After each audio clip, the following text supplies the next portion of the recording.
सुबह करीब 4 बजे अचानक मेरे को कुछ एहसास हुआ कि मेरे पास 3-4 आदमी खड़े हैं, लंबे लंबे।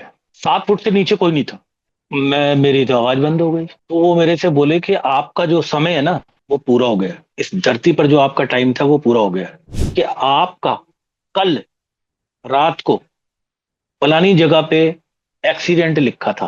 तब मैंने कहा अच्छा। मैंने ऐसे गुरुजी को मत्था टेका, और जब मैं मत्था टेकने के बाद जब मुड़ा तो मैंने देखा मैं लेटा हूँ। अपनी बॉडी को देख रहा हूँ मैंने देखा कि सब सो रहे हैं। ये सबको देखा मैंने, और चेहरे पे थोड़ी उदासी तो थी। मन में यही थी कि इच्छा के आ गया, रह गया थोड़ा सा। दोनों बच्चे मेरे भी सो रहे थे। चलो, जैसे अब आत्मा ही भटक रही है, शरीर तो वहीं पड़ा हुआ, वो तो देख लिया मैंने। और दो आगे चले गए और मैं बीच में आ गया, दो मेरे पीछे चलने लगे। अब वो जैसे एक सीढ़ी पे पैर रख रहा है ना, तो ऑटोमेटिक मेरा पैर उठ रहा है। जैसे परेड होती है ना 26 जनवरी की, इकट्ठे पैर उठ रहे हैं सबके, ऐसे उठ रहे हैं। तो छत पे मैंने देखा एक बड़ा सुंदर रथ खड़ा हुआ, बहुत अच्छा। छत से करीब इतना इतना ऊपर होगा वो, छत से 1 फुट ऊपर। उसके पहिए छत से टच नहीं कर रहे थे ना घोड़े के। थोड़ी देर में चंद्रमा नजर आ रहा है, और एक नहीं कई चांद चांद दिखाई दे रहे हैं वहां, अलग अलग कलर के। बादल दिखाई दे रहे हैं अलग अलग कलर के। कहीं रोशनी आ रही है, कहीं शाम का समय आ गया, जैसे शाम का टाइम होता है। वहां पे एहसास ऐसा था कि आप सुध बुध भूल जाओगे। आप कहोगे कि मैं, मतलब ऐसी जगह पे जैसे आप किसी, आप निराश मत होइए। आपके जो गुरु जी हैं, उनकी जो बात है ना, कोशिश करेंगे सच हो जाए। आपके गुरु जी ना, आप निराश मत होइए, लेकिन हम आपको जैसा कहेंगे ना आपने वैसा करना। उन्होंने बकायदा वो मेरे को मना नहीं कर रहे देखने के लिए। वो करे कि जिस जगह के ऊपर हम आपको ले जाएंगे वहां आपने हरकत नहीं करनी कोई। अगर आपका एक भी अंग हिल गया तो हम आपको बचा नहीं पाएंगे। बचा नहीं पाएंगे, देखो, बचा नहीं पाएंगे। एक तो मृत्यु हो गई, तो बचा नहीं पाएंगे। अब आगे की क्या बात कर रहे हैं। और मैं देख रहा हूँ कि मेरे आसपास और भी ऐसे बॉडियां पड़ी हुई हैं। किसी का अंग नहीं, किसी का सर नहीं, किसी का हाथ पड़ा हुआ है। ऐसे लग रहा था वो एक ऐसा डिपार्टमेंट है जहाँ एक्सीडेंट वाले फेंक देते हैं जाके। एक्सीडेंट जिनके होते हैं, मुझे ऐसा लग रहा है वो डिपार्टमेंट में जाके वहां इकट्ठे होते हैं सारे के सारे। दो और ऐसे लगे होते हैं स्ट्रेचर आगे, आगे की साइड। और उन्होंने रूम से निकाल करके मेरा स्ट्रेचर लगा दिया। तीसरा नंबर था, आगे और लगे होते। बिल्कुल वैसा ही एक व्यक्ति आया, उसका पूरा मुंह बब्बर शेर का था पूरा, और हाथ पंजे इंसानों की तरह था पूरा। बकायदा इंसानों की तरह चल रहे थे। उनके एक हाथ में तलवार थी बड़ी लंबी। और मेरा ख्याल वो थे करीब 7.5-8, यहाँ के हिसाब से इतने फुट था ऊंचे, हैवी ड्यूटी। नमस्ते साथियों, आप सभी का आज के इस खास एपिसोड में हार्दिक स्वागत है। आज हमारे साथ मौजूद हैं दिल्ली के प्रसिद्ध भजन गायक बालकृष्ण दुबे जी। एक ऐसे कलाकार जिनकी आवाज में भक्ति भी है और जीवन के गहरे अनुभव भी। लेकिन आज हम उनके सुरों की नहीं, बल्कि उनके जीवन के उस अद्भुत रात की कहानी सुनने वाले हैं। एक ऐसी रात जिसने उनकी सोच, उनके विश्वास और उनके पूरे अस्तित्व को बदल कर रख दिया। हम सबके मन में कभी ना कभी ये प्रश्न तो उठता ही है कि आखिर इस पृथ्वी से परे कौन सी दुनिया होगी, मृत्यु के उस पार कौन सी शक्ति, कौन सा प्रकाश या कौन सा रहस्य छुपा है। तो दोस्तों, आज बालकृष्ण जी हमें लेकर चलेंगे उसी अलौकिक यात्रा पर, और वो बताएंगे कि मृत्यु के क्षण के बाद उनकी आत्मा कहाँ पहुंची, क्या देखा, क्या महसूस किया और वो कैसे बदल कर लौटी। तो आइए शुरू करते हैं आज का ये अद्भुत सफर, और पूरे मन से स्वागत करते हैं बालकृष्ण दुबे जी का। बालकृष्ण जी, आपका बहुत बहुत स्वागत है। नमस्कार सोनम जी, और भक्ति प्रभा के जितने भी दर्शक हैं सबको नमस्कार मेरा। जी, बहुत बहुत धन्यवाद बालकृष्ण जी, हमें अपना बहुमूल्य समय देने के लिए।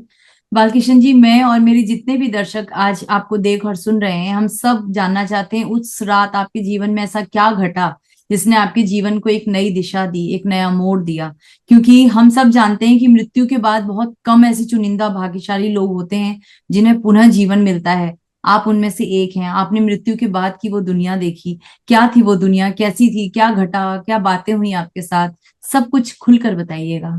मैं माता की चौकियां जागरण धार्मिक प्रोग्राम करता हूँ, और उस रात मैं माता के जागरण से वापिस आ रहा था। तो वापिस मैंने जैसे बताया ना, 2010-8 की घटना है ये। उसके बाद और भी बड़ी घटनाएं हुई। इतनी बार मैं मृत्यु से बचा, बहुत बार। तो फिर एक दिन मुझे विश्वास हो गया कि इस दुनिया को कोई ना कुछ चला रहा है, और उसका हाथ आपके सर पे है। चाहे आप उसे परम शक्ति कह लें, चाहे ईश्वर की शक्ति दे दे, किसी की भी दे सकते हैं आप, जो सुपर पावर है। और जब अनुभव होता है तो वो भी मैं आपसे शेयर करूंगा। तो उस रात मैं प्रोग्राम करके आ रहा था, तो मैं कालका मंदिर की साइड से आ रहा था, ओखला की तरफ जा रहा था। तो नॉर्मल जैसे जाते हैं घर, ऐसे ही जा रहा था मैं। तो रेड लाइट बिल्कुल ओखला की नई नई लगी थी, गोलचक्कर के पास। आजकल बड़ा व्यस्त वो जो चौराहा है, बहुत व्यस्त है। बड़े कैमरे शैमरे लगे हैं उसके ऊपर चारों तरफ। उस समय कैमरे कुछ नहीं था। तो नई नई रेड लाइट बनी थी, तो जस्ट मैं, मुझे लगा कि ये सड़क खाली है, कोई नहीं है, उस तरफ से कोई नहीं आ रहा। तो जैसे ही मेरे पास स्कूटर होता था, चेतक, बजाज चेतक का। और मुझे उसका नंबर भी याद है, 1608। उसका नंबर भी याद है मुझे। बहुत साथ दिया उसने मेरा। और मैं उस पर अपने प्रोग्राम करने के लिए स्कूटर पे मैं सोनीपत तक भी गया हूँ। आजकल स्कूटी आ गई, उस समय उसको स्कूटर बोला करते थे। मैं जैसे ही मैंने क्रॉस करा रोड, तो अचानक एक कंटेनर आ गया बड़ा। जस्ट ये रोड है, और मैं ऐसे राइट टर्न ले रहा हूँ, और सामने से एक कंटेनर आ गया बड़ी तेजी से।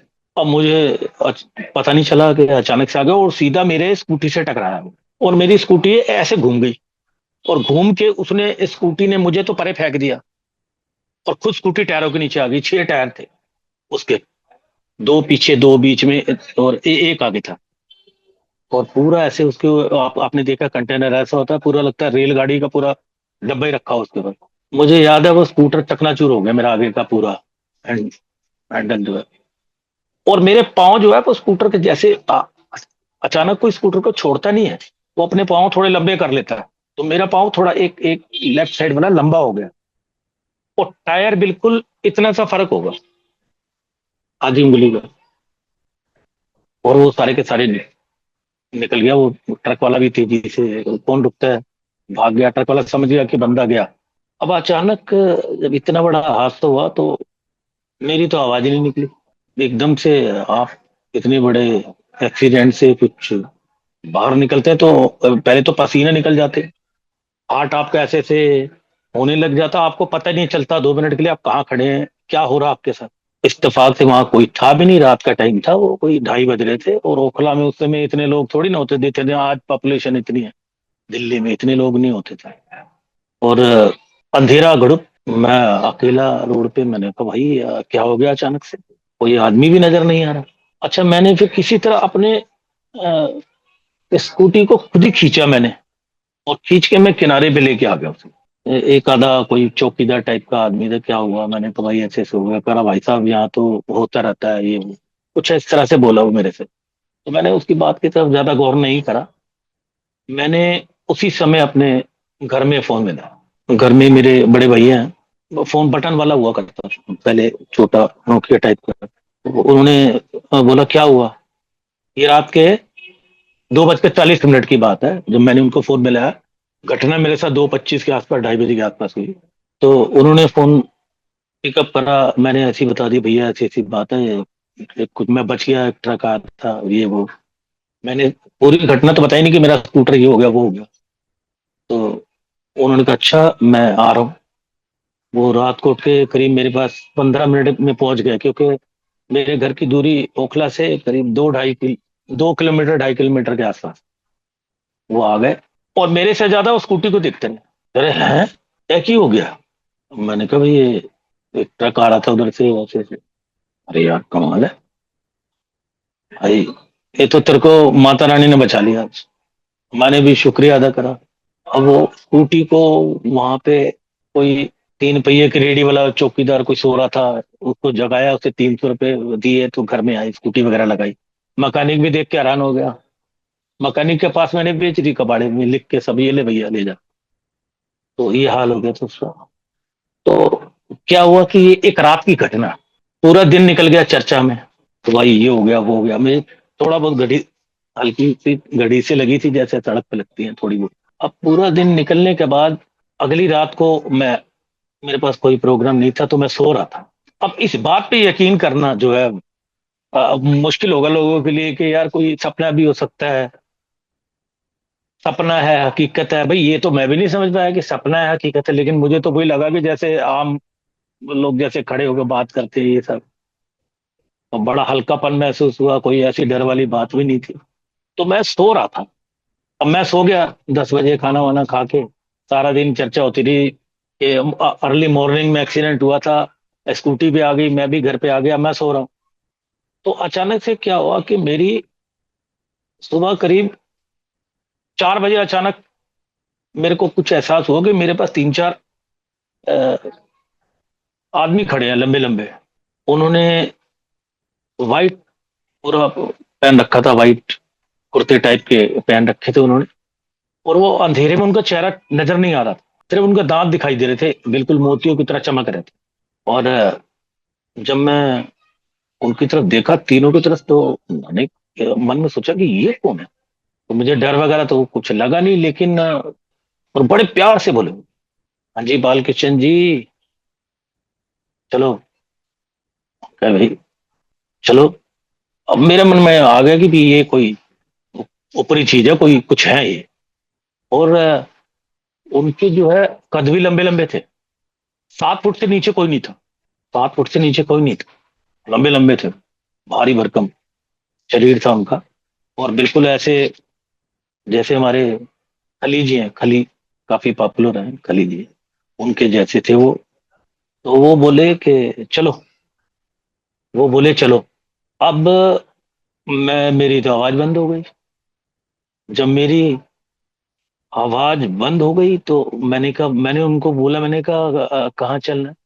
तो वो मेरे से बोले कि आपका जो समय है ना, वो पूरा हो गया। इस जमीन पर, इस धरती पर जो आपका टाइम था वो पूरा हो गया। कि आपका कल रात को फलानी जगह पे एक्सीडेंट लिखा था।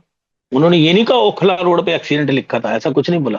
फलानी जगह पे आपका एक्सीडेंट लिखा था, वहां आपकी मृत्यु होनी थी। हम तो आपको लेने के लिए आए थे, लेकिन आप बच कैसे गए हमारी समझ में नहीं आ रहा। हम 24 घंटे से यहां भटक रहे हैं, 24 घंटे हो गए उस बात को। 2:30 बजे, 3 बजे, 24 घंटे हो गए। तो ये 24 घंटे जो ना, ये बोला था उन्होंने, घंटे। अब आप कहेंगे अलौकिक दुनिया के तो घंटे और होते होंगे, मुझे नहीं पता क्या होती है क्या नहीं। लेकिन जो उन्होंने बोला मैं आपको बता रहा हूं। अब मैं क्या कर सकता हूँ? मैं अपने खड़ा हो गया। और खड़ा होके ना, जहां मैं सोता हूँ वहां हमारे अ, मंदिर बना, साथ ही छोटा सा रूम में ही बना हुआ है। तो मेरी नजर उठते ही सुबह पहले तो वहां जाती है गुरु जी की तरफ। रोज प्रणाम करता हूँ उन्हें, हरिहर बाबा। अ, आपने देखा होगा नई दिल्ली रामलीला मैदान के पास एक साधुओं का बहुत बड़ा स्थान बना हुआ है, जिसे हरिहर आश्रम कहते हैं। तो वो काफी प्रसिद्ध है, काफी पुराना और काफी प्रसिद्ध है। आज भी मैं उसमें प्रोग्राम करता हूँ, बाबा जी की कृपा है। बाबा जी के चमत्कार भी आपको मैं बताऊंगा कि कैसे उन्होंने मेरा नाम रखा, ये भी बताऊंगा मैं आपको। तो मुझे तो लगता है मैं उन्हीं की वजह से ही, क्योंकि कहते हैं ना, कर्ता करे ना कर सके, गुरु किए सब होए। कर्ता कहते हैं करने वाले को, ईश्वर को। कि कर्ता करे ना कर सके, गुरु किए सब होए। और 7 दीप 9 खंड में, गुरु से बड़ा ना कोई। ये मतलब उस जगह के ऊपर ये बात जो है साबित होती है, उस जगह पे। आप कहोगे कैसे? अब वो मुझे कह रहे हैं कि हम आपको लेने आए थे, आपकी तो वहां मृत्यु लिखी थी, और हम तो 24 घंटे से आपको ढूंढ रहे हैं, और आपको लिए बिना हम जा नहीं सकते। उनकी भी कोई ड्यूटी होगी। तो भाई मैंने तो सरेंडर कर दिया अपने आप। मैं जैसे गुरु जी को मत्था टेकता हूँ, तो मैंने उनको तीनों को मैंने एक बात बोली। मैं कहा मैं आपसे एक बात कहना चाहता हूँ। मैं हाथ जोड़ के खड़ा हो गया उनके आगे। वो कहते क्या हुआ? मैं कहा ये हमारे गुरु जी हैं, हरिहर आश्रम है बहुत बड़ा, और ये सतगुरु, मतलब दुनिया इनको मानती है। और इन्होंने मुझसे बोला कि आपकी सीढ़ियां निकलेंगी, आपके भजन लोग सुनेंगे। मेरी मदर ने एक दिन पूछा, मेरे ये दोनों बच्चे हैं गुरु जी, ये मैं आपकी झोली में डालती हूँ? गुरु की झोली में देते ही हैं अक्सर, क्योंकि उन्होंने नाम लिया हुआ, नामदान जो होता है। तो गुरु जी ने कहा कि इस बच्चे का नाम जो है बालकृष्ण होगा, आज से बालकिशन, उन्होंने बोला। और मेरी मदर ने उस वक्त उनसे कहा कि मेरे ये बच्चे बड़े होके क्या बनेंगे, बच्चे इनको कुछ मिलेगा अभी कि नहीं? तो मेरी मदर के मुंह पे हाथ धर दिया बाबा जी ने ऐसे। नहीं नहीं नहीं नहीं, ऐसे मत बोले, बच्चों को बड़ा मान सम्मान मिलेगा, और ये बच्चा तो भजन गायक बनेगा आगे जाके। बाद में जब अ, मैं थोड़ा सा बड़ा हुआ तो गुरुजी से मैंने कहा कि मुझे भी ऐसे गाना है, मेरी भी सीडी निकलनी चाहिए। मैं अपनी मदर से लड़ता था कि मुझे नहीं पता, मुझे पैसे दो, मुझे सीडी निकलवानी है, जैसे एक फितूर होता है। अब मैं उसी बात पे आ जाता हूँ, मैंने उन तीनों को बोला, मैंने कहा भी मेरे गुरुजी ने अपनी मुख से बोला हुआ है कि मेरी सीढ़ियां निकलेंगी, तो क्या ये बात मतलब झूठी होती है गुरुओं की? जो संसार इतना मानता है, करता करे न कर सके गुरु की ये सब। और वो तीनों तो अपने पे अटके रहे, नहीं ठीक है आपकी बात, लेकिन आपको चलना पड़ेगा। हो सकता है वो अपनी ड्यूटी निभा रहे हो, उनकी ड्यूटी हो, तो भाई खाली हाथ कैसे आ गए? तो वो कहते आपको चलना पड़ेगा मेरे साथ। उन्होंने कोई रियायत नहीं बरती। तब मैंने कहा अच्छा। मैंने ऐसे गुरुजी को मत्था टेका, और जब मैं मत्था टेकने के बाद जब मुड़ा तो मैंने देखा मैं लेटा हूँ, अपनी बॉडी को देख रहा हूँ मैं, ऐसे घूम के।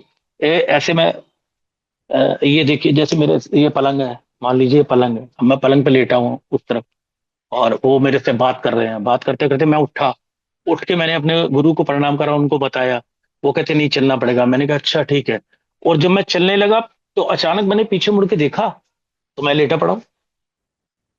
और भाई ये क्या, मतलब दो है क्या, शरीर दो है, और कोई फर्क ही नहीं। हाँ ये थी कि मेरे दिल में थोड़ी सी तमन्ना थी, गाने की बड़ी इच्छा होती थी। गाने के लिए मैंने नौकरियों तक का ठुकरा दिया। मेरी वाइफ कहने लगी कि आपने, इतनी अच्छी सर्विस है आपकी, आप मारुति कंपनी में काम करते हो। जब मारुति नई नई आई थी, 84 की भी बात है, 84 की बात है, नई नई कंपनी आई थी, मैं मारुति में भी सर्विस करता था। और पार्ट टाइम थोड़ा गाने में भी शौक था मुझे, माता रानी के, लेकिन मेरी इच्छा अंदर से प्रभु की भक्ति में होती थी। अगर मैं कंपनी में सर्विस भी करता था ना, तो मैं मन ही मन में ईश्वर को आसमान की तरफ ऐसे करके देख के बोलता था, ईश्वर मैं इस काम के लिए नहीं बना हूं, शायद आपने मुझे गलत जगह डाल दिया। तो मैं उस समय छोड़ के वहां से, वो मैं आपको और बताऊंगा, अगर बात थोड़ी सी समय मिलेगा उसका भी बताऊंगा आपको, जिंदगी में जित क्या चमत्कार हुए। मैं आप चमत्कार बता रहा हूँ आपको, कि मैंने उस नौकरी को ठुकरा दिया उस माता रानी के लिए। और मेरे घर वाले मेरे को कहने लगे, और भी यार क्या करेगा, जागरण करके कितने कमा लेगा, क्या करेगा, कुछ नहीं। मैंने कहा भाई मैं माता रानी के चरणों से जुड़ना चाहता हूँ अब। मैं दिल्ली के कालका जी मंदिर में गया, वहां मैंने प्रार्थना करी, हे माँ अब मैं आपकी शरण में आ गया हूं, अब तू मुझे दे या मार चाहे ना दे, अब मैं तेरे को छोड़ूंगा नहीं। मुझे याद है 2012 में सर्विस छोड़ी थी, तब से लेके आज तक मैंने कभी माँ को ये नहीं कहा मुझे करोड़पति बना दे या अरबपति बना दे। मैं हर चौकी में भी ये बोलता हूँ, जागरण में बोलता हूँ, मैंने सिर्फ माँ से माँ की भक्ति मांगी, बल बुद्धि ज्ञान, और मैं किसी के काम आ सकूं, मैं किसी की मदद कर सकूं, मुझे इस योग्य बना। तो मैंने अपने आप को हमेशा ये समर्पित किया कि मैंने काम किया, और उस समय से लेकर आज तक इस माँ ने मुझे कोई कमी नहीं आने दिया, हर जगह पे रक्षा करी, हर कदम पे रक्षा करी। अच्छा मैंने फिर उनसे बोला कि ऐसे ऐसे गुरुजी ने कहा है कि मैं भजन गायक बनूंगा, मेरी सीढ़ियां निकलेंगी, मैं सब लगा पड़ा हूँ।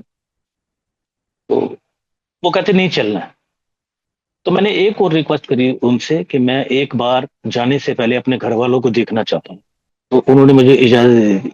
मैंने देखा कि सब सो रहे हैं, ये सबको देखा मैंने, और चेहरे पे थोड़ी उदासी तो थी। ये नहीं कि मैं बहुत खुश था, ये संसार छोड़ के जा रहे हैं, ये लेके जा रहे हैं, पता नहीं वापिस पे आएंगे नहीं आएंगे क्या। सबको देखा मैंने, मन में यही थी कि इच्छा के यार रह गया थोड़ा सा। दोनों बच्चे मेरे भी सो रहे थे, तो मैंने देखा, चलो जैसे अब आत्मा ही भटक रही है, शरीर तो वहीं पड़ा हुआ, वो तो देख लिया मैंने।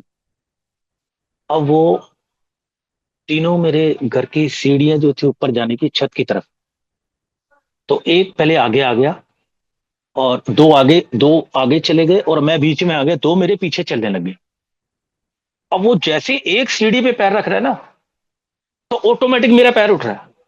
जैसे परेड होती है ना 26 जनवरी की, इकट्ठे पैर उठ रहे हैं सबके, ऐसे उठ रहे हैं। अब मन में ये आएगा कि यार एक काम करो, सीढ़ी जो जो जीना लगा उसको टापो और भाग जाओ। है ना। आप भाग नहीं सकते, कुछ नहीं कर सकते। वो ऐसा था जैसे चुंबकीय शक्ति होती है, एक पाँव उनका उठ रहा था, उसी एकदम मेरा उठ रहा है, पीछे जाएगा ही नहीं। कुछ ना कुछ है। अब जब छत पे पहुंचे तो छत पे मैंने देखा एक बड़ा सुंदर रथ खड़ा हुआ, बहुत अच्छा, जैसे महाभारत में आप देखते हैं। और रथ के दोनों तरफ जो बतख होती है ना पानी में तैरती है, वो साइडों में लगी हुई थी, और व्हाइट कलर का था, और बकायदा उसके आगे घोड़े लगे हुए थे। दो दो के आसपास दो घोड़े थे, व्हाइट कलर के, बड़े भारी भरकम। और पीछे उसके सीढ़ियां थी, ऐसे रथ पे चढ़ने के लिए दो तीन सीढ़ियां बनी होती हैं जैसे। छत से करीब इतना इतना ऊपर होगा वो, छत से 1 फुट ऊपर। उसके पहिए छत से टच नहीं कर रहे थे, ना घोड़े के। मगर फिर भी घोड़े खड़े हुए थे, ऐसे खड़ा जैसे किसी चीज पे खड़े हुए हैं। हो सकता है कोई आसमान में कोई ऐसा अलौकिक रास्ता हो जो हमें नहीं दिखाई देता। वो रथ बड़ा था। वो सामने बैठ गए और मैं इधर को बैठ गया। दो मेरे साथ इधर बैठ गए, दो सामने बैठ गए। ये घोड़े इस टाइप से, के बीच में जगह, दो इधर बैठ गए, मैं इधर बैठ गया, सामने घोड़े हैं। और घोड़े उड़ने लगे तेजी से, आसमान की तरफ चलने लगा वो रथ। और मैं नीचे देख रहा हूँ, बकायदा मेरा घर छोटा होता जा रहा है। और बस वो बाहर अंधेरा ही था पूरा, एकदम आसमान में काला आसमान। थोड़ी देर में चंद्रमा नजर आ रहा है, और एक नहीं कई चांद चांद दिखाई दे रहे हैं वहां, अलग अलग कलर के। बादल दिखाई दे रहे हैं अलग अलग कलर के। कहीं रोशनी आ रही है, कहीं शाम का समय आ गया, जैसे शाम का टाइम होता है। वो जब उड़ा जा रहा है तो अलग अलग रोशनी, अलग अलग लाइट, अलौकिक लाइट। जैसे आजकल के एलईडी बल्ब होते हैं ना, दिवाली में आपने देखते हैं अलग अलग कलर के, या स्मार्ट बल्ब आ गए हैं इस टाइप के वहां पे कलर।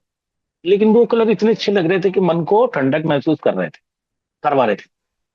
अब उड़े जा रहे हैं। ये भी नहीं कि कोई आपको हवा लग रही है बड़ी तेज, या आप हवा से गिर रहे हैं, ऐसा कुछ नहीं है। रथ भी एक अलौकिक चीज के अंदर था वो, बंद। अब वो मेरी तरफ देखने लग गए, तो मेरे को वो सामने वाला बोला, कहता, बालकृष्ण जी, आप निराश मत होइए। आपके जो गुरु जी हैं, उनकी जो बात है ना, कोशिश करेंगे सच हो जाए। बाबा है आपके गुरु जी ना, आप निराश मत होइए, लेकिन हम आपको जैसा कहेंगे ना आपने वैसा करना। जैसा हम आपको कहेंगे आप वैसा फॉलो करोगे हमारे साथ। अब ये मत सोचना कि मैं बोल रहा हूँ फॉलो करोगे तो वो अंग्रेजी बोल रहे थे, क्योंकि सुनने वाले जरा जरा सी बात, अरे भाई वो अंग्रेजी बोल रहा था, अरे वो ये बोल रहा था। क्योंकि जिसके साथ बीतती है उसी को पता होता है भाई। तो भाई मेरे साथ तो उन्होंने मुझे बोला जो भी है, कि आपके गुरु की बात हम रखेंगे, तो कोशिश करेंगे हम आपको बचाने की। तो जैसा हम आपको कहेंगे आपने वैसा करना। अब वो मुझे बताने लगे, कह रहा है कि देखो, कुछ देर के बाद आप उस जगह पे पहुंच जाएंगे, तो आपको जो है हम ना एक कपड़े में बांध देंगे, एक कपड़ा में बांध देंगे आपको। और आप यकीन नहीं मानोगे, वो कपड़ा भी वही उन्होंने नीचे से निकाला। कपड़ा जो होता है वो होगा तो गलीचा कपड़ा, कुछ व्हाइट कलर का था वो। जहां मैं बैठा था, वो दोनों उठ के इधर आ गए। अब ये सीट पूरी खाली हो गई। उन्होंने वो चादर व्हाइट वहां बिछाई, और मुझे कहते कि आप इस पे लेट जाओ। अब वो शरीर लेट रहा है या आत्मा लेट रही है मुझे नहीं पता। मैं उसके ऊपर लेट गया, तो उन्होंने क्या करा, उन्होंने मेरे को बांध दिया। बिल्कुल ऐसे बांधा जैसे हॉस्पिटल में आप देखते हैं कि किसी जैसे मृत्यु हो जाती है तो उसको बांध देते हैं, उसके बिल्कुल पैर नाखून सब बांध देते हैं ऐसे करके। लेकिन उन्होंने मुझे कहा था कि हम आपको ऐसे बांधेंगे, बट आप ये समझ रहे हैं कि आपकी मृत्यु हो गई, आप मर गए। आपने हिलना नहीं है, बिल्कुल किसी अंग को हिलाना नहीं है, जिस समय वहां पहुंच जाओ तब। तो रास्ते का मैंने आपको वर्णन बता दिया है कि अलग अलग खुशबू, बहुत शानदार इत्र की कभी खुशबू आ रही है, कभी कलर दिखाई दे रहे हैं, कभी लाइटें अलग अलग नजर आ रही हैं। बहुत अच्छा लगा मुझे। मतलब वहां पे एहसास ऐसा था कि आप सुध बुध भूल जाओगे। आप कहोगे कि मैं, मतलब ऐसी जगह पे जैसे आप किसी ऐसी जगह पे जाते हैं, जैसे मान लीजिए आप कश्मीर में गए या उत्तरांचल में गए, ऐसे पहाड़ी इलाके में गए रहने के लिए, तो आपको इतना अच्छा महसूस होता है, आप घर भूल जाते हैं। सच बता रहा हूं, भूल जाते हैं बहुत सारे लोग। अरे यार, जब घर आते हैं तो उन्हें लगा पता नहीं कहाँ थे और कहाँ आ गए। तो ऐसे ही कुछ मेरे साथ हुआ। तो फिर कुछ कुछ दूरी पे जब आगे बढ़े ना, तो आसमान में एक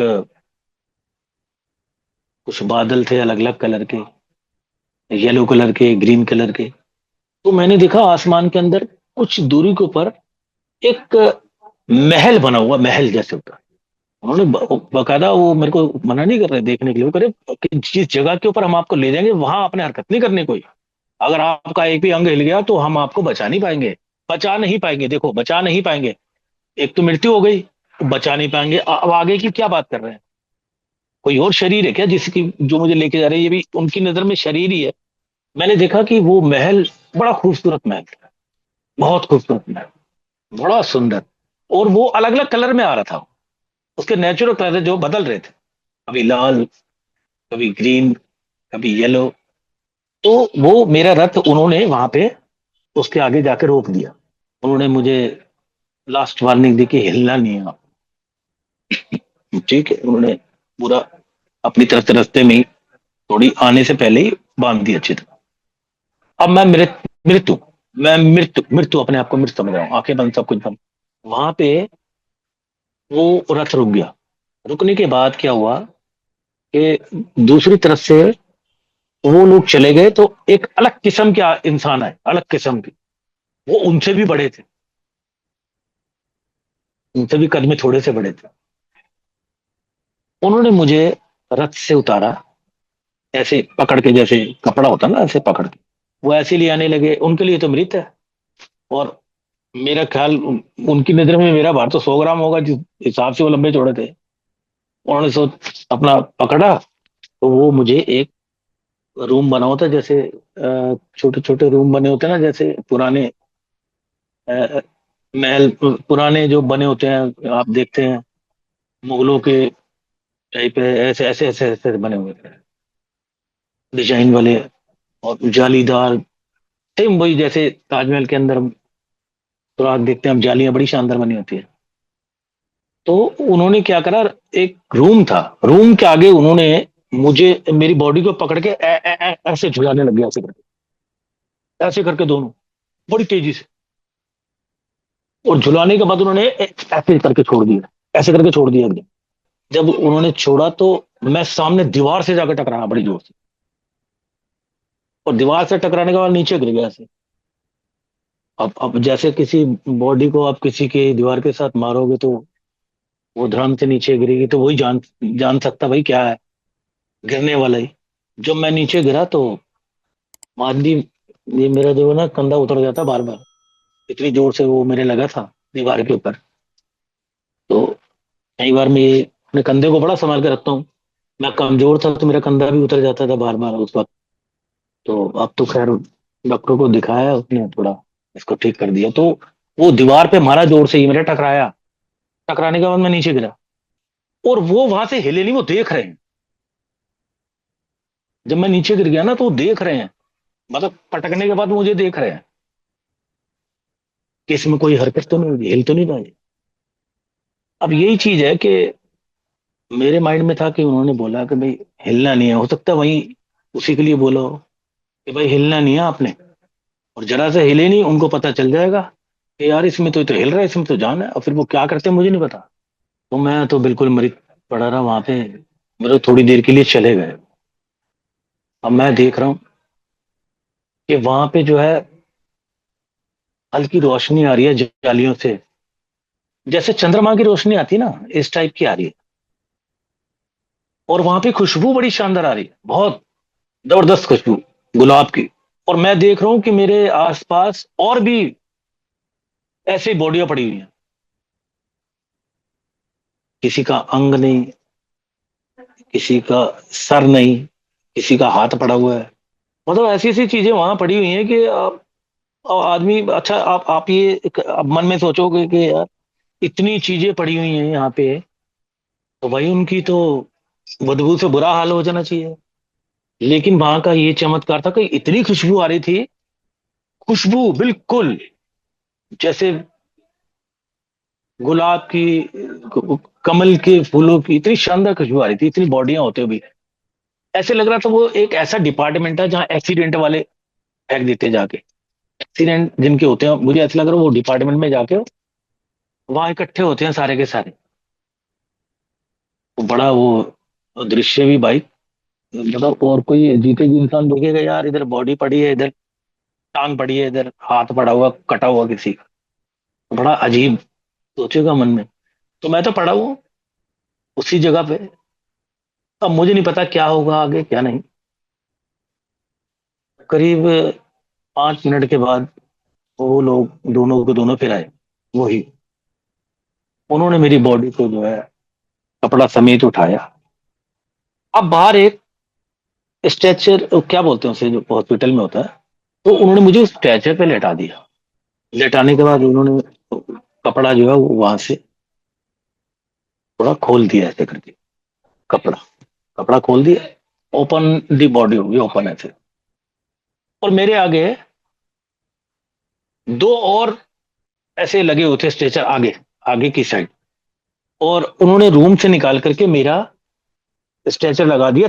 तीसरा नंबर था, आगे और लगे हुए थे। अब वो दोनों अपना लगा के और खड़े हो गए वो साइडों पे दोनों। और मैं थोड़ा वो देख रहा हूँ, महसूस कर रहा हूँ कि वहां पे जो है बड़े शानदार पेड़ लगे हुए हैं, पेड़ बड़े बड़े। और पेड़ों के ऊपर फूल उगे पड़े हैं, पेड़ों पे। यहाँ पे पौधे होते हैं ना, गुलाब के, गेंदे के, वहां पेड़ है, पेड़, इतने बड़े बड़े फूल। अब जितने बड़े फूल उसी हिसाब से वातावरण में खुशबू है। मैं पहले तो ये देखा मैंने वहां पे, ये सब इतने बड़े बड़े गुलाब के फूल, यहाँ छोटा सा होता ना यहाँ लगा देते हैं, वहां इतना बड़ा था। और तो स्ट्रेचर 3 लाइन में लगे हुए हैं, और सामने महल का वो दरवाजा जिसके अंदर से मुझे एंट्री कराया था। अगर मैं महल की बात कर रहा हूँ ना, तो आप ताजमहल अपने माइंड में बिठा लीजिएगा, ताजमहल है ये दरवाजा। और स्ट्रेचर अंदर तीनों लाइन में लगे हैं।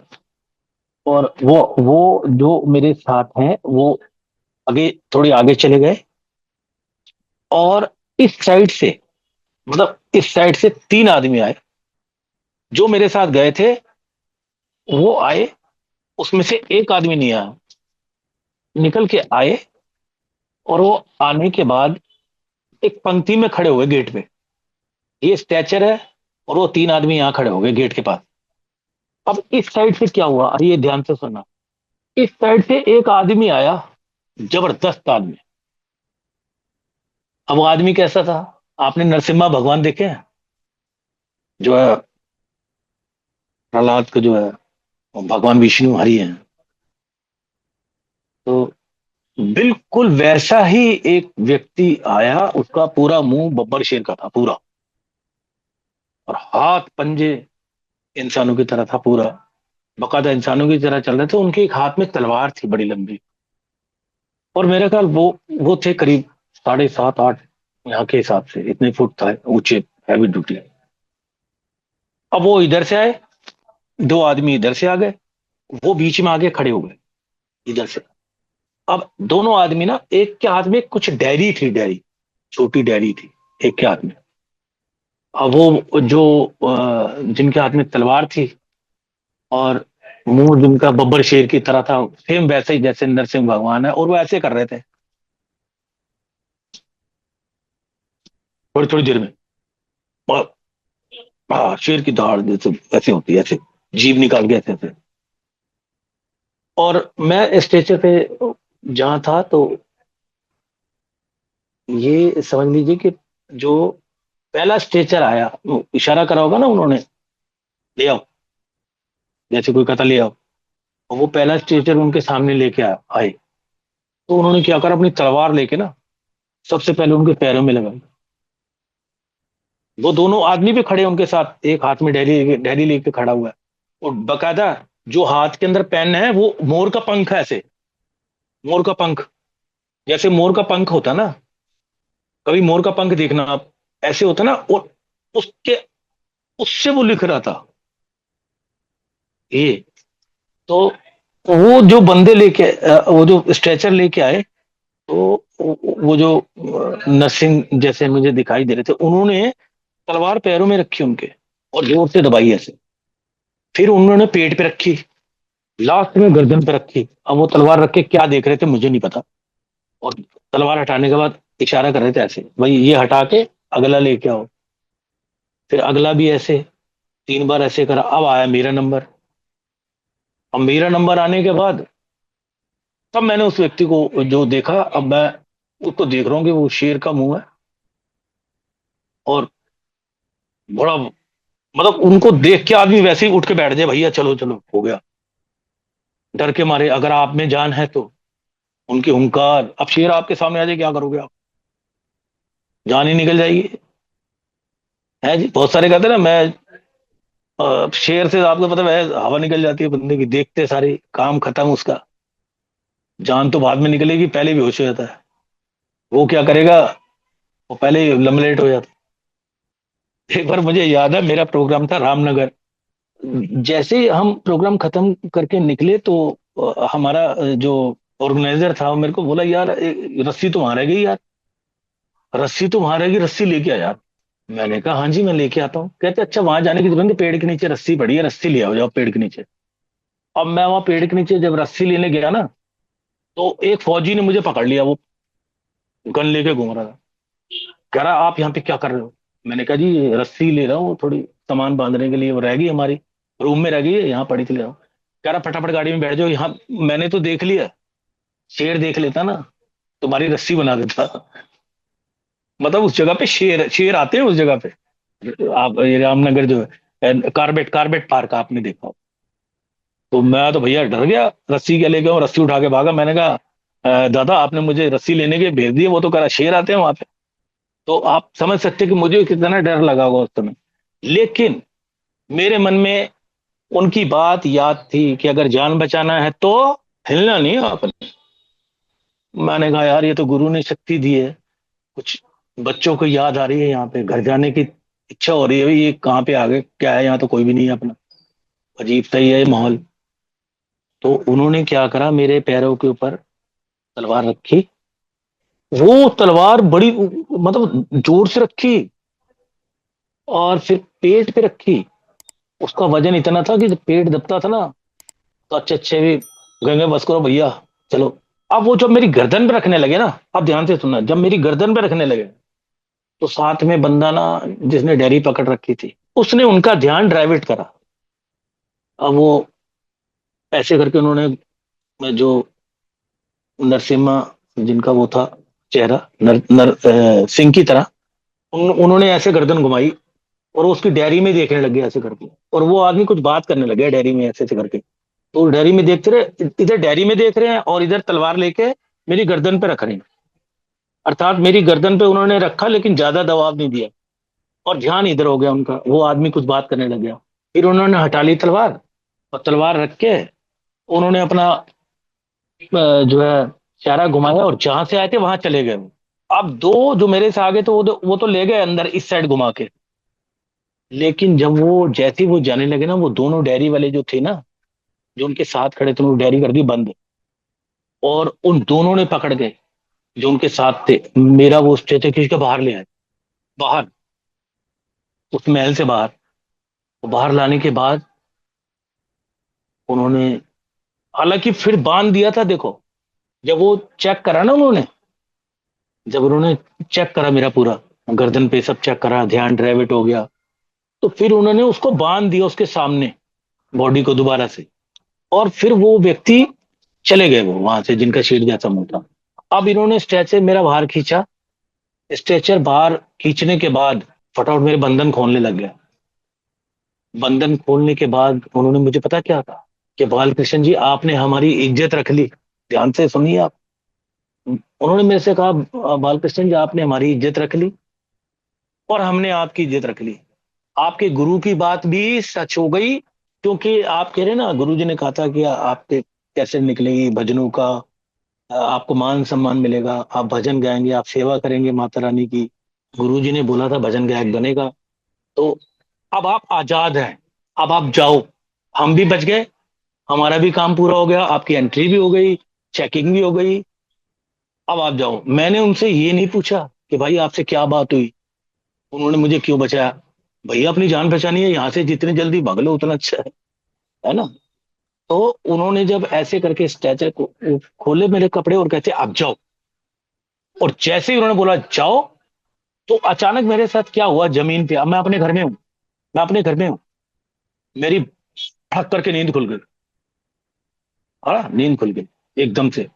और मैंने देखा मेरा मेरा पूरा शरीर जो है ना, एकदम जैसे किसी ने नहला के भेजा हो, पूरा पसीने पसीने। हाथ लगा के देखो यार, मैं तगड़े पसीने, और धड़कन ऐसे करके धक धक धक धक धक, पूरा जैसे शरीर पूरा हिल रहा है ऐसे करके, धक धक धक धक, आवाज मैं अपनी धड़कन की आवाज खुद सुन रहा हूँ कान में, धक धक धक धक। और यार ये क्या हो गया। और ऊपर मैंने देखा, घड़ी देखी मैंने, वो जैसे कि आदत है मेरी देखनी, घड़ी देखी मैंने, वही करीब करीब 5, सवा 5, 5:30, सवा 5 के आसपास। भाई मैंने सबसे पहले क्या किया होगा, आप बताइए क्या करा होगा मैंने। अपने गुरुजी को पहले तो मैं प्रणाम। मैं उठ ही नहीं पा रहा था, उठ ही नहीं पा रहा था मैं। ऐसे लग रहा था कि मैं जान नहीं है मेरे शरीर में, बस पसीने और धक धक धक धक हो रही थी। करीब 2-4 मिनट मिनट के बाद मैं उठा हूँ, घड़ी तो सामने लगी होती है। तब मैंने देखा मेरा शरीर, अब कुछ ऊर्जा आ गई, इसके अंदर ताकत आ गई। उठते ही आपकी, पर आपकी वाणी में भी करता बात करती है, इतनी अच्छी आवाज है आपकी।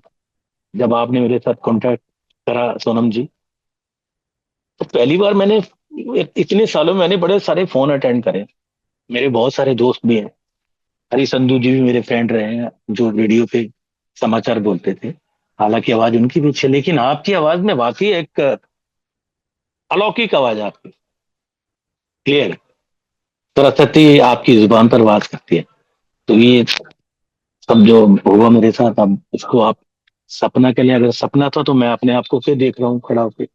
कभी कभी सोचता हूँ कि मैंने बहुत सारे अपने, जो आज गुरु गद्दी पे विराजमान है, जो आज योग्य मुनि महाराज, तो मैंने उनको भी बताया, तो उनका बेटा की उम्र जो है लंबी होगी, माँ ने आपको एक्सटेंशन दे दिया है। जब बालकृष्ण मेरे जी, पास प्रोग्राम, मैं हाँ, आपके आगे के अनुभव सुनूं उससे पहले मन में दो प्रश्न हैं जो आपके सामने रखना चाहूंगी। जो आपका पूरा जो मतलब मृत्यु के बाद की जो पूरी दुनिया आपने व्याख्यान की, इतनी अद्भुत थी, और मतलब सुनकर कई बार मेरी भी मतलब आंखें बड़ी हो रही थी। डर लग रहा था कि भाई अगर आपकी जगह मैं होती तो शायद इतनी हिम्मत मेरे अंदर नहीं थी, मैं उठ जाती, हिल जाती, घबरा जाती, या वाकई में मर जाती। मुझे नहीं पता मेरे साथ क्या होता, क्योंकि आपने बताया कि इतने ऊंचे ऊंचे लोग थे, बड़े बड़े, और बब्बर शेर, जिसको आपने बोला शेर की सिर्फ हुंकार से ही हमारे मतलब थर्रा जाता है शरीर ना, और वो ऐसा कोई व्यक्ति आपके सामने हो। फिल्मों में देखना, देव के रूप में उनकी उनकी उपासना करना तब तो ठीक है, लेकिन सामने अगर साक्षात नरसिंह भगवान आ जाएं तो शायद इतनी हिम्मत इंसान के अंदर नहीं होगी कि उनकी ऊर्जा को झेल सके। और आपने दर्शन किए। तो दो छोटे से प्रश्न हैं, बस आपके सामने रखना चाहूंगी, फिर आप अपने आगे के अनुभव सुनाएं। आपने बताया था कि जब आपको फेंका और आप देख रहे थे कि ये जो लोग हैं आपको फेंकने के बाद, दरवाजे पर जब आपने बताया कि वो दो लोग आए थे जिन्होंने आपको कपड़े से उठाकर दीवार पे बहुत जोर से फेंका था, और फिर आपके जी। कंधे पर चोट आई थी और आप गिर गए थे। तो आपको कैसे दिख रहा था कि ये लोग खड़े होकर आपको देख रहे हैं? क्या आपकी आंखें खुली थी या आपकी आंखें बंद थी उस वक्त? देखिए ऐसा है, बहुत सारे लोग होते हैं जिनकी आंखें खुली भी रहती हैं। अगर मैं एक्टिंग कर लूँ ना, मैं आइए, तो 5 मिनट तक मैं आपसे आंखें मिला सकता हूँ। तो होता क्या है, वो देख रहे तो ऐसे देख रहे हो आप, अब वो तो देखेंगे ना भाई कितनी देर में झपक रहा है ये आंखें, जैसे थोड़ा बहुत ऐसे हल्का मल्का नजर आता रहता है, आता है नजर। एक और हाँ, प्रश्न था बालकृष्ण जी। आपने बताया था कि जब नरसिंह भगवान की तरह दिखने वाले व्यक्ति जो तलवार से पैरों को, पेट को और गले को दबा रहे थे, तो वहां दो व्यक्ति खड़े थे जो डायरी में कुछ लिख रहे थे। क्या ये वही व्यक्ति थे जो आपको विमान में या कहीं आपके घर से वो एक रथ में लेकर आए थे, क्या वो वही व्यक्ति थे जो डायरी में नोट डाउन कर रहे थे? जी हाँ, वही व्यक्ति थे अच्छा। जिन्होंने मुझे सुझाव दिया था। Okay okay. तो आपको घर पर लेने 3 लोग आए थे या 4 लोग आए थे? 4 लोग आए 4 लोग आए थे, उनमें से 2 व्यक्ति डायरी में लिख रहे थे, और उन्होंने थे। जी। जो नरसिंह भगवान की तरह दिखने वाले व्यक्ति का माइंड डाइवर्ट किया जब वो तलवार आपके गले पर पहुंची थी। हाँ जी। अद्भुत है आपके साथ जो भी घटा। वाकई में आपको माता रानी ने एक्सटेंशन दिया है आपकी लाइफ का बालकृष्ण जी, क्योंकि इतनी एक अलग दुनिया से, ये मतलब ऐसे बड़े बड़े लोगों के वहां से बचकर आना एक बहुत बड़ा, एक चमत्कार ही कहेंगे। आपके ऊपर आपके गुरु की, माता रानी की कुछ विशेष कृपा थी जो आपके साथ ये घटा और आप जीवित रहे। और आप अपने जीवन के और भी अनुभव सुनाना चाहते थे, प्लीज देखिए, जरूर मैं सुनाइए। जी। मैं किसी भी जागरण या चौकी में जाता हूँ तो मैं एक बात जरूर कहता हूँ लोगों को। मैं कहता हूँ कि देखो, जो आपके घर में बिजली जल रही है, आप उसका बिल देते हैं। सभी के घरों में बिजली है। कहाँ से आ रही है पावर? ये सूर्य से ही आ रही है ना। बिजली भी कुछ प्लांट ऐसा होता है, समुद्र का पानी वो चक्के में बिजली बनती है, कुछ ऐसा है। तो आपके घरों में जो बिजली जल रही है, आप लोग उसका बिल देते हैं? देते हैं? नहीं देंगे तो गवर्नमेंट बिजली काट काट देगी। दी। पानी आ रहा है, पानी का बिल देते हैं आप। पानी का बिल नहीं देंगे तो नेचुरल गवर्नमेंट काट देंगे। लेकिन कल्पना कीजिए, करोड़ों वाट का सूरज पूरी दुनिया को रोशनी दे रहा है।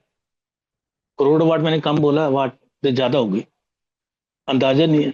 इतना बड़ा एक बल्ब आसमान में चमक रहा है। नवग्रह प्रकाशमान हो रहे हैं, प्रकाशित हो रहे हैं। एक सिस्टम चला रहा है सूरज।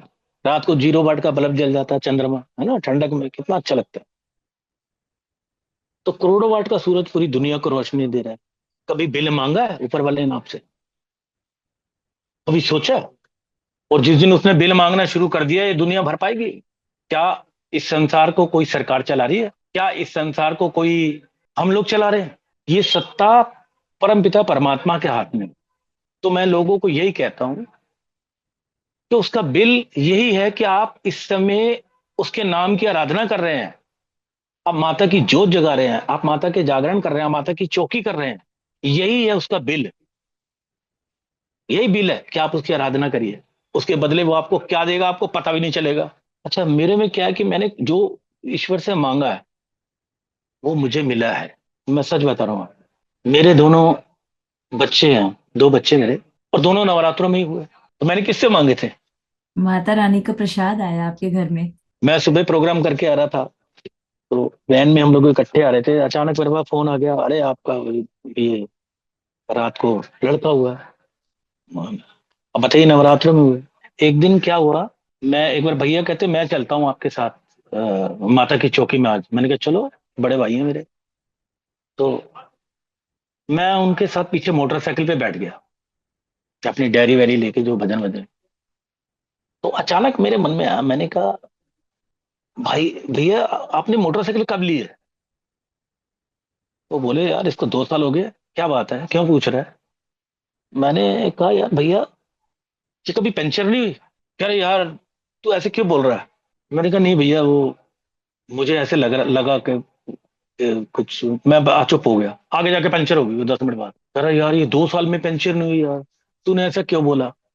मैं चुप हो गया। मैंने कहा यार ये, मैंने कहा भैया मैं ऐसे ही अच्छा, ये हो गया एक वाक्य, जागरण का बता रहा हूँ मैं। और एक बार ऐसे ही कालका मंदिर से मैं आ रहा था, कालका जी मंदिर का रोड आता है Govindpuri metro station. Metro station के आगे एक मस्जिद बनी हुई है, बड़ा खतरनाक चौराहा है। मेरे एक फ्रेंड है, उनके फादर की भी वहां एक्सीडेंट होके एक बार डेथ हुई थी। आए दिन दुर्घटना होती है वहां पे। तो मैं रात को करीब 2 बजे जमुना पार से एंट्री करके आ रहा था। जैसे ही कालका मंदिर में मैं पहुंचा तो मैंने अपने हेल्पर को बोला, पीछे बैठा हुआ था मेरे। तो मैंने हेल्पर को कहा, मैंने कहा यार एक काम करियो, ये जो आगे रेड लाइट आएगी ना, तो ये रेड लाइट बड़ी खतरनाक रेड लाइट है। कह रहा क्या हुआ? मैंने कहा यार, इस पे मुझे जाने से डर लगता है और बड़ा ध्यान से बैठी हूँ। जैसे ही हम उस रेड लाइट के पास पहुंचे, तो मैंने तो अपना स्कूटर वहां रोक दिया। तो सामने से ट्रक आ रहा था। ट्रक आ रहा था वो दूर। मेरा दोस्त कहता अरे यार, वो तो बहुत दूर है, इतनी देर में तो पार हो जाएगा। मैंने कहा नहीं यार, ये तो उसको जाने दे, निकलने दे इसको। कह रहा चलना। आपको पता है, दो दोस्त बात करते हैं तो कैसे करते हैं, चलना यार, बड़ा ना, कुछ नहीं होता है। मैंने कहा अच्छा। अब मैंने गियर डाला और जैसे ही मैंने स्कूटर आगे आगे करा ना, वो स्कूटर सड़क के बीच में टायर फट गया। और मैंने उसको बोला, मैं कहा जल्दी उतर भाई, जल्दी उतर। वो एकदम उससे उतरा है और उसने स्कूटर को धक्का दिया ऐसे। और वो ट्रक वाले ने किसी तरह से हमें बचाया। ट्रक वाले ने इधर स्टेयरिंग काट के ऐसे काट के, और हमें ऐसे बोलता हुआ, मुंह बनाता हुआ निकल गया तेजी से ट्रक लेके। अब आप सोचो, अगर ट्रक वाला स्टेयरिंग नहीं मोड़ता ना, ओखला से पहले ही काम हो जाता, ओखला वाले से। वहां भी उसकी भी हालत खराब हो गई, मेरी भी हो गई। हमने स्कूटर थोड़ा सा आगे करके मस्जिद के सामने स्कूटर रोका। मैंने उसके पहले मैंने उसे बोला, मैं कहा यार, मैंने तेरे से क्या बोला था, कैसा उसको निकल जान दे यार, तुझे ज्यादा जल्दी हो रही है। वो मेरे से पता क्या बोला, यार तू ऐसे मत बोला कर यार, तू ऐसे बोलता क्यों है। मैं कहा भाई बोलता नहीं, मुझे लग रहा था यार कुछ होने वाला है यहाँ पे। अब फिर हमने वो टायर चेंज करा, स्टेपनी होती थी उस समय, वो स्टेपनी लगाई। मैंने कहा बैठ भाई पीछे। और वो स्टेपनी पे बैठा, जैसे ही मैंने गेयर डाला वो भी फट गया। कहा यार ये चक्कर क्या है, करा कि क्या बात है। तो आज भी वो चौराहे के ऊपर कुछ ना कुछ है। एक बार मेरे साथ क्या हुआ कि मैं अपने भांजे को ऐसे ही ले गया पीछे बिठा के। ये बात है, संगम बिहार का टी पॉइंट है। तो मेरा भांजा बोला कि मामा जी मुझे थोड़ा आ रहा है। मैंने कहा हाँ हाँ कोई बात नहीं, कर ले यार। अब मैंने सोचा कि मैंने अपना गेट डाला, मैंने सोचा मेरे पास, बैठ गया पीछे गाड़ी में, स्कूटर में बैठ गया। अब मैंने अपना गेट डाला और मैं चल दिया। मुझे बदरपुर जाना था, संगम बहर के टी पॉइंट से। अब मैं बातें कर रहा हूँ पीछे बैठ के, हाँ यार वहां पे जो है इतने बजे फ्री हो जाएंगे, जागरण है, इतने बजे हमारी एंट्री होगी, इतने बजे वो होगा, जैसे बातें करते हैं। और बकायदा पीछे आवाज आ रही है मेरे को, हाँ हाँ हाँ, अच्छा, कोई बात नहीं हो, आवाजें आ रही पीछे। और जैसे ही मैं वहां पहुंचा बदरपुर के कोने पे, तो अचानक से मैंने स्कूटर रोक कर देखा, मेरे स्कूटर पे कोई भी नहीं बैठा हुआ। और अचानक से मेरे फोन की घंटी बजी। कह रहा मामा जी आप तो मुझे यहीं छोड़ के चले गए। मैंने कहा यार मैंने सोचा तू बैठ गया। कह रहा मैं तो यहीं हूँ, अब बताओ आप वहां पहुंचो। अब मैं ये सोच रहा हूँ कि रास्ते में कौन बैठा था इस बातें कर रहा था, ये रात की बात है। अच्छा, एक बार फरीदाबाद में था, बहुत बड़े पार्क के अंदर। मेरी एंट्री आने में टाइम था, मैंने कहा चलो मैं थोड़ा पार्क ढूंढ लूं। बहुत बड़ा पार्क था। तो मैं एक पार्क में एक झूले के ऊपर बैठा, मैं झूला झूलने के लिए। तो पैरों से मैं थोड़ा झूला झूलने लग गया ऐसे करके। अब मैं क्या देख रहा हूँ, पीछे मुझे कोई धक्का मार रहा है झूले के। तो और मैं झूले को रोकने की कोशिश कर रहा हूं, झूला नहीं रुक रहा। लगातार हाथ लग रहे हैं मेरे पीछे ऐसे करके पीठ पे। और वो झूला ऐसे करके जा रहा और ऊपर, और ऊपर जो पावर जोर से धक्का दे रही है और ऊपर। भाई मैं झूले से कूदा जोर से, और मैं कूद के सीधा पंडाल में गया और लंबा लेट गया ऐसे करके। हमारे महंत जी हैं, वो आए, क्या हुआ। मैंने कहा ऐसे ऐसे कर यार, रात को आपको वहां जाने की जरूरत क्या थी। तो रात को ये चीजें होती हैं। अगर ये चीजें होती हैं, इनका भी तो कोई स्थान होता है ना कहीं तो होती है। रात को इनका राज होता है। ये सोचते हैं कि हमारे काम में दखल क्यों कर रहा है, हो सकता है वो झूला झूल रहे हो, कुछ कर रहे हो, मैं उनके काम में दखल कर रहा हूँ। तो मेरे को जगह जगह बचाया माता रानी ने। एक बार और का चमत्कार है कि मैं पुष्प विहार, आपका मदन गिर के सामने है, डीडी फ्लैट के सामने। तो रात का टाइम था, वो सवा दो दो के आसपास। जैसे ही वहां फ्लैट बने, 4 मंजिल फ्लैट पुष्प विहार में, वहां मेरी एंट्री थी। तो मुझे एंट्री में पहुंचना था, मैं थोड़ा लेट हो रहा था। जैसे ही मैंने वो फ्लैटों में प्रवेश करा, तुरंत लाइट चली गई। अब सब सारे फ्लैटों की लाइट चली जाए, जो आसपास के बिजली के खंभे उनकी भी लाइट चली जाए, और पूरा अंधेरा घुड़प हो जाए। और आपके पास लोकेशन थोड़ी ना होगी, आपके पास तो वही बटन वाला ही है फोन। अब तो लोकेशन भी नहीं थी। अब मैंने कहा यार मैं तो फंस गया यहाँ पे, एड्रेस किससे पूछूं। और उधर से फोन पे फोन आ रहा, कहाँ हो भाई, किधर हो। तो एक आदमी अचानक से, मैंने देखा पुलिया पे बैठा हुआ। मैं अचानक मैंने स्कूटर उधर ही बढ़ा, मैंने कहा भाई साहब मुझे जागरण में जाना, मैं आप यकीन नहीं मानोगे, उसने मेरे से कुछ नहीं पूछा, मेरे स्कूटर पे आके बैठ गया पीछे। और मुझे क्या इशारा करने लगा, इधर मुड़ो इधर मुड़ो इधर मुड़ो, अंधेरे में। ऐसा लगा उसे पूरा पता है कहाँ है प्रोग्राम। इधर मुड़ो इधर मुड़ो इधर मुड़ो इधर मुड़ो। और वो मुझे उस जगह पे ले गया जहां जागरण हो रहा था। अब जागरण हो रहा था, कहता है, बोला तब भी कुछ इशारा करा। मैंने कहा भाई साहब बहुत बहुत शुक्रिया आपका, आपने मुझे पंडाल में पहुंचा दिया। ऐसे करा उसने, और थोड़ा सा आगे का अंधेरे में गायब हो गया। मेरी आंखों के सामने अंधेरे में गायब हो गया वो। अब वो क्या था? तो यकीनन जो शक्ति आपके साथ चलती है, कई बार आप नहीं भी होते।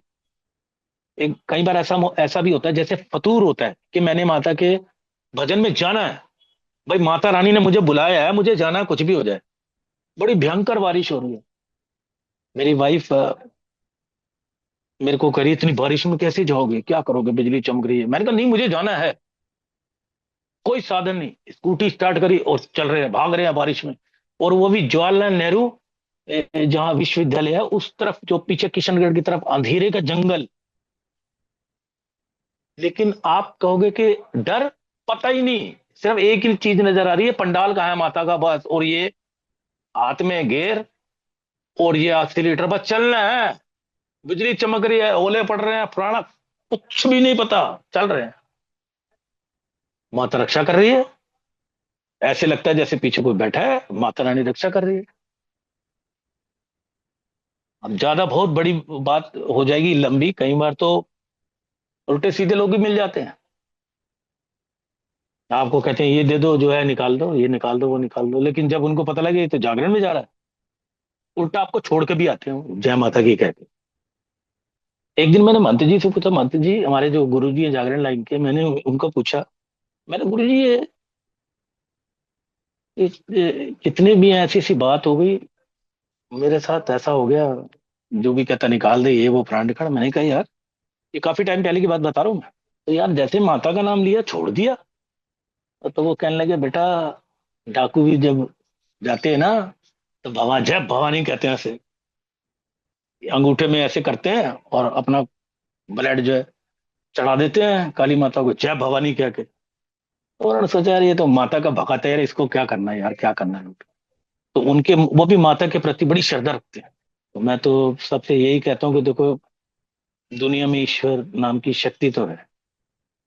क्योंकि हम लोग सब, कोई ये है वो है, अगर ऊपर वाले ने कोई भेदभाव करा होता तो मेरे ख्याल सबका अलग अलग होता। चांद मेरा है, सूरज तेरा है, या बहुत सारे सूरज बना देते, लड़ो मत यार, तू इस पे तू, ये तेरा है, ये तेरा है, ये तेरा है। भेदभाव नहीं करा ऊपर वाले ने। तो रास्ते सबके अलग अलग हो सकते हैं, लेकिन मंजिल सबकी एक है, मुझे इतना मालूम। बालकिशन जी, आप एक बहुत बहुत प्यारे इंसान हैं। भगवान की भक्ति में डूबे हुए एक सच्चे भक्त हैं। माता रानी के लाडले पुत्र हैं। इसीलिए माता रानी सदैव अपनी जो है छत्र छाया आपके सर पर रखती है। और एक कहावत भी है कि जिसका साथी हो भगवान, उसका क्या बिगाड़े आंधी और तूफान। तो माता रानी की छत्र छाया आपके साथ है। और जैसा आपने कहा कि सूरज चांद प्रकृति, किसी में भगवान ने भेदभाव नहीं किया, हमने किया। तो इसी पर मैं एक लाइन बोलूंगी कि भगवान ने हमें नहीं बांटा था, हमने भगवान को बांट दिया। हमने उसको अलग अलग रूप रंग देकर, नाम देकर उसे हमने बांटा, उसने हमें कभी नहीं बांटा। तो उसने हम सबके वही दो आंख, एक मुंह, एक नाक, दो कान, चाहे वो हिंदू हो, चाहे मुस्लिम हो, या सिख हो, या ईसाई हो, हम सब बराबर हैं। बस सोच जो है ना, माथे के अंदर ये जो छोटा सा भेजा है ना, इसके अंदर कौन क्या रखता है संभाल कर, सिर्फ उसके ऊपर डिपेंड करता है। और बहुत प्यारी आपकी एक बात लगी मुझे ऑल ओवर वीडियो में, आपने जो एक बात कही थी कि जिस दिन भगवान हमसे किराया वसूल करना शुरू कर देगा ना, हमारे पास कुछ भी नहीं है उसे देने के लिए, सिवाय अपनी भक्ति के। हमारी भक्ति ही असली किराया है जो वो मांगता है हमसे, और कुछ भी नहीं मांगता। बहुत अच्छा लगा बालकृष्ण जी, मैं एकदम डूब रही थी आपकी बातों को सुनते हुए, इतना मस्त लग रहा था कि बस आप रुके नहीं, बोलते रहे। लेकिन हाँ, मैं ये भी देख रही थी कि समय हो रहा है और आप बहुत व्यस्त रहते हैं, आपकी बहुत ज्यादा जो है, क्योंकि मैं काफी समय से आपको फॉलो कर रही थी कि हम रिकॉर्डिंग करें, पर आपकी व्यस्तता होती है। तो इसलिए मैं आपको ज्यादा नहीं रोकूंगी। लेकिन आपके जीवन के बहुत और भी अनुभव हैं जो हम सुनना चाहेंगे, तो हम पार्ट 2 के लिए फिर आपसे जल्द मिलेंगे। अगर हमारी ऑडियंस चाहती है आपके जीवन के और भी अनुभवों को आप हमारे साथ साझा करें, तो मैं जल्द आपसे जुड़ूंगी पार्ट 2 के लिए। और आज के लिए माता रानी का मैं दिल से धन्यवाद करती हूँ कि उनकी इतनी कृपा आप पर है कि आप आज हमसे जुड़ सके। और आपको बहुत बहुत बहुत दिल से धन्यवाद। आपको ये जो पुनः जीवन मिला, इसके लिए आपको बहुत बहुत बधाई। जी बताएं। और और मैं एक बात कहना चाहता हूँ, देखिए जी। मैंने आपसे जितनी बातें शेयर करी हैं, आप मानिए ना मानिए, मैं कोई, जो मुझे देख रहे हैं आपके दर्शक, आप मानिए ना मानिए, कई बार क्या होता है कि जो मैं भाषा बोल रहा हूँ, आप कहेंगे, कई लोग क्वेश्चन कर जाते हैं, अरे उन्होंने ऐसे करा आपसे, वो ऐसे कैसे बोल सकते हैं, 10 मिनट 5 मिनट, वो बहुत से फॉलो करो, ये करो, वो अंग्रेजी कैसे बोल सकते हैं, बहुत से लोग ऐसी छोटी छोटी बातें पूछने लग जाते हैं। तो ये तो भाषा है, अगर मैंने अपनी भाषा बीच में मिलाई है, लेकिन वो अलौकिक दुनिया के लोग बोलते कुछ नहीं है, बहुत कम बोलते हैं। मैंने इसकी देखी है, वो हमारी तरह नहीं, हर चीज का क्वेश्चन करते हैं, बहुत आराम से बात करते हैं। और वैसे तो इंसान की हिम्मत ही नहीं होगी उनसे बात करने की। आज मैं ये भी बता रहा हूँ कि जो शक्ति मुझे दी है उस ईश्वर ने, ये उसी के सहारे है सब। और दुनिया के अंदर आज मेरी वाइफ मुझे कहती है कि आप कभी किसी के लिए गलत मत बोला करो। बहुत से ऐसे, आप कह रहे हैं ना कि यहाँ तो एक सीमित समय होता है। मेरी वाइफ ने मुझे कई बार बोला कि आप किसी को गलत मत बोला करो। और मैं एक बात और कहना चाहता हूं, जितने दर्शक हैं, आप अपने ऊपर खुद आजमा सकते हैं। क्या क्या आप किसी से झूठ मत बोलो। आप यार एक प्रैक्टिस करो, 3 महीने तक आप झूठ मत बोलो, सच बोलो। जो भी है, जो आपकी जुबान पे आ जाएगा वो सत्य होना स्टार्ट हो जाएगा। मैं ये नहीं कह रहा कि ईश्वर मेरे साथ है, ईश्वर आपके साथ भी आ सकता है। अब सच बोलने की कोशिश करो, सच रखो जुबान पे, सत्य की तरफ बढ़िए, सनातन की तरफ बढ़िए, ईश्वर को मानिए। उसी ने ही ये संसार बनाया, बाकी सब पंथ हैं। और जितने भी दर्शक सुन रहे हैं, मैं यही प्रार्थना करूंगा कि आप सब स्वस्थ रहें, खुश रहें, प्रसन्न रहें। भगवान आपको लंबी उम्र दे, बल बुद्धि ज्ञान दे, सुख समृद्धि और धन धान्य से भरपूर रहें। और ऐसे ही चैनल को फॉलो करते रहें। आपको भी नमस्कार, और हमारी सोनम जी को भी नमस्कार। बहुत बहुत दिल से आपका धन्यवाद, इतनी सारी दुआएं आपने हमें दी। आपकी जो ब्लेसिंग्स है हम सबके जीवन को भरपूर करेगी। माता रानी की ब्लेसिंग्स आपके मुख से निकली है आज की जो समय, और आपके अनुभव और इन ब्लेसिंग्स के लिए दिल से कोटि कोटि धन्यवाद आपको। बहुत बहुत धन्यवाद जय माता, बालकृष्ण जी। जय जय जय माता जय दी। माता दी, जय श्री राम। जय श्री राम।